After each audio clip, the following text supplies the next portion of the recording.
Kia ora e te whānau. Welcome to this episode of Light Lunch. I'm stepping in for Chloe while she enjoys some time with the family over the Easter break. Very excited to have Martin and Brett with me today. Both are from Autodesk, part of our sponsorship whānau. Autodesk was a gold sponsor at Build Up, our conference that we had last month. And Marty was even on one of the panels for the digital panel, wasn't it? So I will hand it over to Marty, who will introduce himself, and then we'll go across to Brett. Marty. Great, thank you. My name is Martin Ryall. I'm actually a Kiwi, now living in Australia. I've been living here since 2008, after 10 years in London, in fact. I've been with Autodesk now for 10 years, and I have two roles. I'm in the sales team, taking care of our mid-market accounts and indeed all the New Zealand accounts, and I'm our architecture, engineering, construction industry lead. Thanks, Marty. And Brett. Yeah, hi everyone. My name's Brett Casson, based in Sydney. I work for Autodesk, obviously. I manage our architecture, engineering, construction and operations business for all of the Asia Pacific region and for the EMEA region. And I manage the strategy side of it. So we look at the market strategy and the market forces and our go-to-market strategy. And I've been at Autodesk for 12 years this year, so quite some time in terms of my tenure here. Oh, that's great. 10 years for Martin and 12 years for Brett. Right, so the way this runs is we do kind of the hard-hitting questions first, 3 things that keep you awake at night to do with the industry, and then we'll do some get to know you in the part 2. So I'm going to kick this off with Marty. What is one thing that keeps you up at night? But for me, I think the major problem I see in industry at the moment as a whole is this, lack of housing, or this housing crisis that we're seeing across both Australia and New Zealand. We are struggling to maintain the output that we require to really actually deliver on this, and that's putting significant strain on industry and individuals in the households. Absolutely. Is there anything Autodesk is doing in particular to assist or with this issue? Are you? I think both Brett and I can talk to that, but ultimately, what Autodesk does as a technology provider is provide solutions that improve productivity and visibility on projects. Ultimately, we need these construction projects, whether they be residential or commercial or even indeed infrastructure related, to deliver. They need to be on time, on budget, and of good quality, so that we're not doing rework and having issues out there as far as having to rebuild properties. We need to increase that sort of output and deliver for the people. Absolutely. I think that would be music to people's ears. Brett. Yeah, similar mold. So I really worry about the skill shortage. We have significant pipelines of work, specifically in New Zealand. We've got a lot of work to do from an infrastructure perspective. There's a lot of building activity. There's a lot of forward planning in terms of what's needed for new infrastructure, critical infrastructure, particularly in New Zealand. I just don't think we have the skills to do it. In fact, we know we don't have the skills. We just don't have the labor either to do it. So how are we going to do that? So that's one thing. The second thing I would say, just very quickly, is the way in which we design and construct today is not going to get us to where we need to tomorrow. And Marty touched on it with the housing shortage. How are we going to build hundreds, if not almost millions of homes for people to live in of high quality, the places that they want to live, when we just don't have the contractual environment to do it? We don't have the skills, and so we don't have the labor. We just, all of these things are coincided to market forces to work against us, and that's the stuff that upsets me, to be honest. I don't know how we're going to resolve it. Yeah, and I guess working in that digital space for both of you, I mean, technology, everything is just moving in such a rapid rate, right? That whatever, as you say, Brett, whatever we do today won't fit the mold tomorrow. That we actually all need to be going along with that journey, but how do we do that, and how do we know what comes tomorrow? Because we've got to be forward thinking, right? Planning ahead. Yep. And technology is part of the solution. I mean, we've seen it, and technology will always fit into part of a solution, but it's much more than just the technology piece that needs to happen. Just a step, I think on that. Sorry. No, sorry, you go, Marty. I was going to say, just that third piece I was thinking about there was in line with what both you and Brett are saying. It feels as if the commercial and legal aspects of our industry are lagging. We have those who live and breathe technology are already converted. They see the benefits out there. Our site workers understand the benefits every single day, but we need the procurement model and that contractual model to evolve and mature to sort of facilitate these outcomes for the greater good. Yeah, agree. Is that your second point, or is that your third point? Well, that's my second and third. Related. We've merged them. Have you got any left, Brett, or are we merging One them? more, and that's the well-being of people in our construction industry.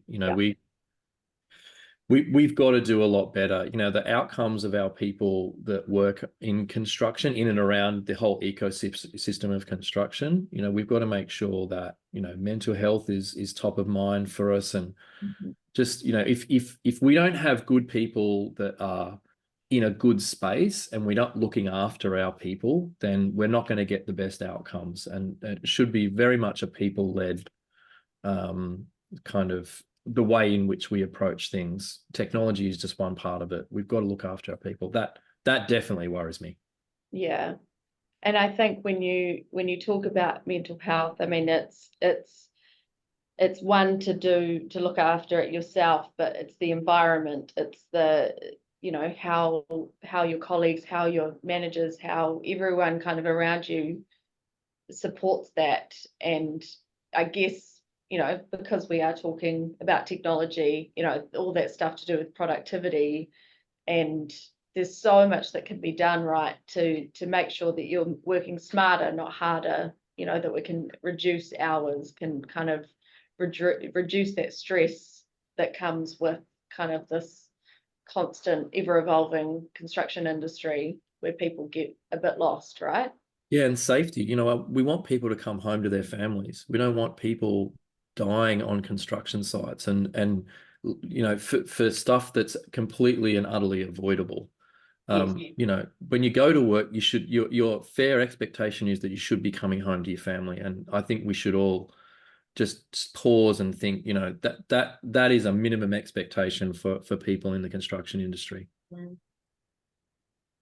Well, and I imagine, it's that conversation about actually going home to your family at a appropriate time as well. That's a huge contributor to, the stress and if you're not getting home till 7 p.m, kids are in bed, it doesn't.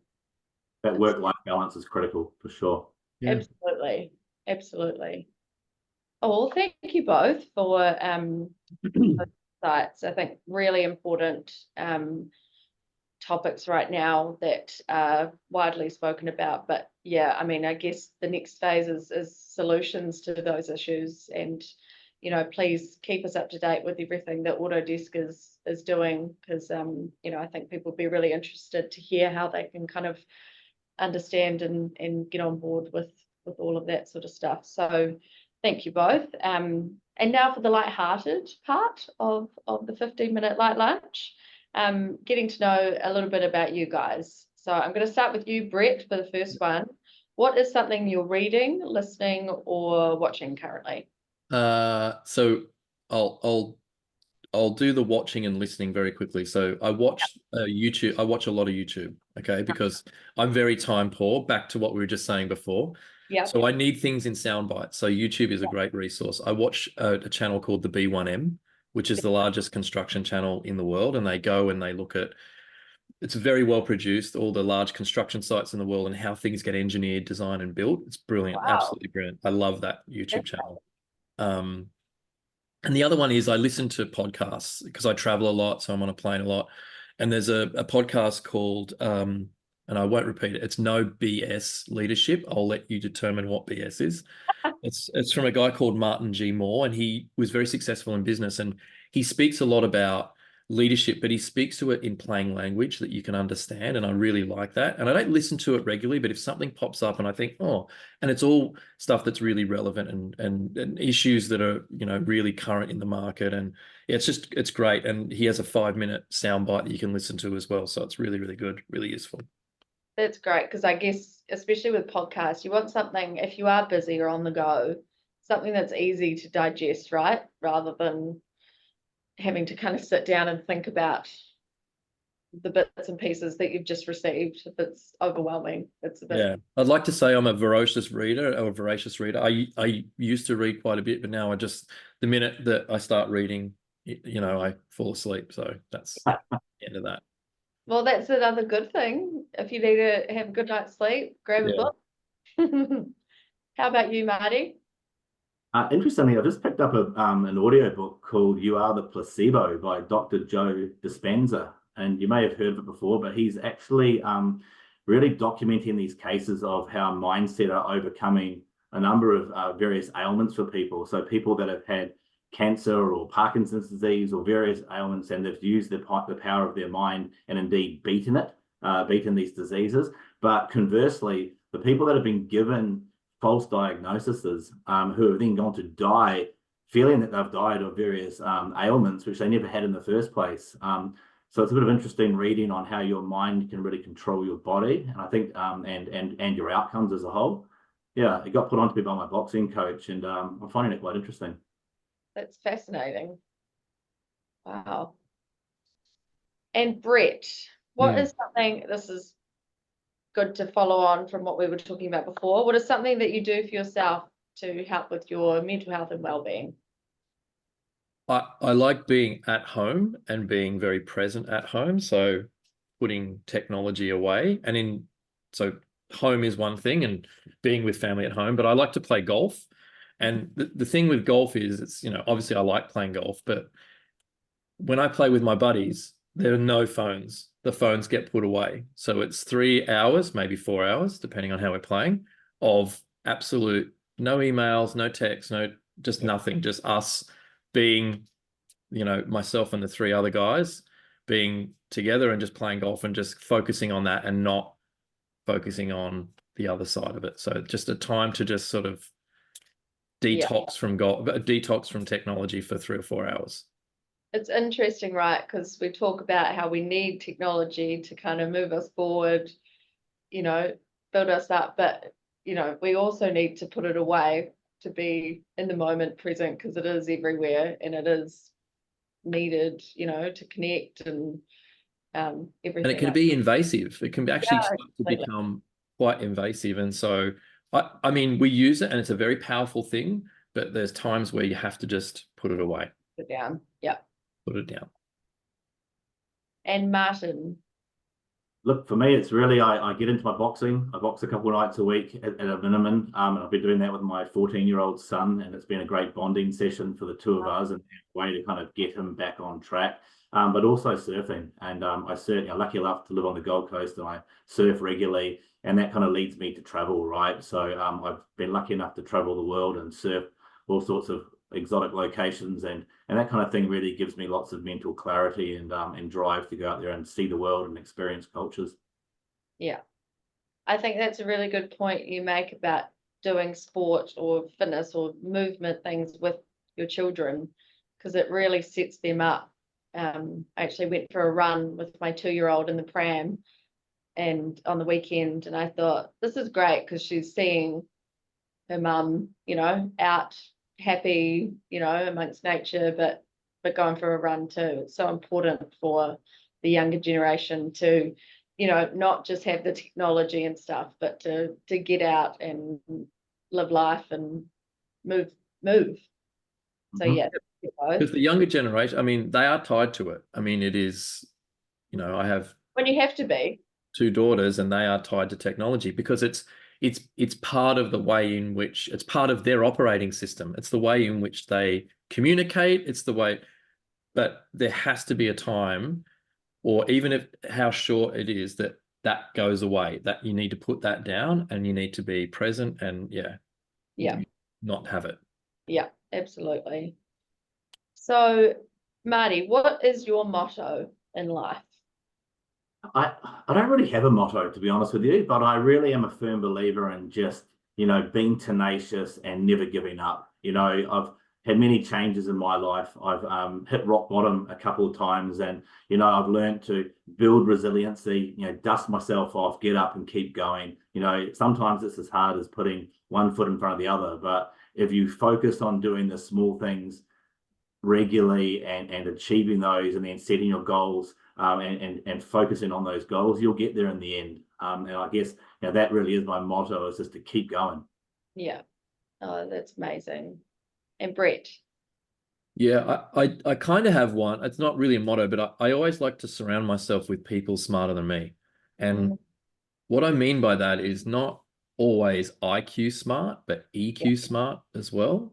And I find that I work better when I'm surrounded, interestingly, by people that are much, smarter than what I am, and I can identify my shortcomings a lot better. And I feel I work better with them. But the other thing that I think is really important, and not so much a motto, but kind of a philosophy, is find yourself some good mentors. I've been really lucky in my professional career that I've had people, one or two or three people that have been really good mentors, and not mentors in the sense that, we get on a call once a month and talk about things. It's more, when I need them, I'll call them up and ask them a question, and they've given me really good guidance and told me certain things and how they've approached things. And, I don't have a wide net of mentors, but there's probably been three people that have been really pivotal in my professional career to get me where I am today. And yeah, I think that just find that in terms of a philosophy. Surround yourself with good, smart people, and also, find yourself some good people that you can rely on for good advice. Not so much with a mentor, great, but good advice. Yeah. Yeah. The knowledge, the different perspective, because we all don't know it all, and we don't know what we don't know. Yeah. Yeah. And I'll put my hand up. There's a lot of stuff I don't know. No, exactly. And that's a good way to be. So, final question, which we say is one of the most important questions for us, is for our next generation. What piece of advice, Marty, would you give to our students or our next generation members? I think we've got a couple there, to be honest with you, and I think I mentioned it before. Build resiliency. I think a lot of our youth today don't have that, the experiences that we may have to sort of drive resiliency, and they need to find ways to overcome the challenges in their life and build resiliency for their futures. Go out there and find a job that you love. Find something that you want to wake up each day and enjoy doing. Don't just be the slave to the grind, right? But in saying that, you're never too old to start something new. And I think that's the most important thing. If you're young today and you feel like you want to be a lawyer, but then in 5 years' time you say, no, I'm going to be a construction administrator, that's okay. Go out there and do it. Find your way to get to your happiness, and then you'll build a career that'll see you through, for a long time, and you'll enjoy it the whole time. I couldn't agree more with that point about, you don't have to do one thing forever. You can move around. You can say, all right, I liked that then, but now it's time for something else. Change is good. Absolutely. Can accept it. And Brett, yeah, look, and I agree with Marty. I think if you look at our industry, there's so many, it's like a spider's web of things that you can do. Don't get caught in this, well, here's what my degree is in, or here's what my trade is in, or here's what my skills are, and that's what I am. I didn't start out working for Autodesk in a technology company. I started out as a surveyor, actually. And so I ended up here, and here's where I am. And I didn't ever think that I would end up here, but here's where I am. So just, yeah. And the other thing is, like Marty, Marty said it, resiliency is so important. That change is ever present in our industry. You have to be resilient to change. And be like all these things that we say, but we actually really mean them. You have to be authentic, turn up, be accountable. Hard work will always get you places. And lastly, sometimes we have 2 ears and 1 mouth, and sometimes we need to just use that ratio accordingly. Sometimes it's better to listen to what's happening around you, take it in, process it, and then so just all these things, all these little things as well will amount to things that will be really good advice for you. But as I said, I come back to the original. Where you start is probably not where you're going to land, but be ready for that change, because change will happen and it will come. Yeah, absolutely.